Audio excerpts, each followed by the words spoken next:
மகாலட்சுமி தேவிக்கு மிகவும் பிடித்தமான ஒரு பொருள் பத்தி தான் நம்ம இன்னைக்கு இந்த வீடியோல முக்கிய வீடியோவாக நம்ம பார்க்க போறோம். என்ன அப்படின்னா, நமக்கு இது எளிதாக கிடைக்கக்கூடியதுதான். இது இந்த சீசன்ல தான் வரும் அப்படின்னு சொல்ல முடியாது.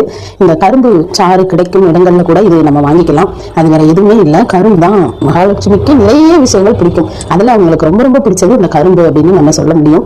அப்ப இந்த கரும்பு நாம அவங்களுக்கு நிவேதனமாக கொடுக்கும் பொழுது நிறைய நன்மைகள் நம்ம வீட்டுக்கு வரும் அப்படின்னா நம்ம இதை தாராளமாக அவங்களுக்கு நிவேதனமாக கொடுக்கலாம். சில பேர் கரும்பு சாறு எடுத்து சர்க்கரை பொங்கல் வச்சு படைப்பாங்க தெய்வங்களுக்கு. ஏன்னா அது அவ்வளவு நல்லது. அப்படி சாறு எடுத்து சர்க்கரை பொங்கல் செஞ்சு சுவாமிக்கு நிவேதனமாக நம்ம கொடுப்பது அவ்வளவு பெரிய நன்மையாகும் நம்ம இல்லத்திற்கு. அதை அப்படி செய்யலாம்.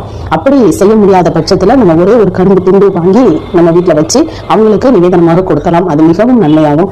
என்ன செய்யணும் அப்படின்னு கேட்டீங்கன்னா, இந்த ஒரு துண்டு பெரிய அளவுல நீங்க வாங்காட்டாலும் ஒரு துண்டு வாங்கி அதை 3 துண்டுகளாக கட் பண்ணி நீங்க அதை சுவாமிக்கு நிவேதனமாக கொடுக்கலாம். அது நீங்க வச்சுட்டு உடனே எடுக்கவே வேண்டாம். ஏன்னா ஒரு வாரம் கூட அப்படியே இருக்கலாம்.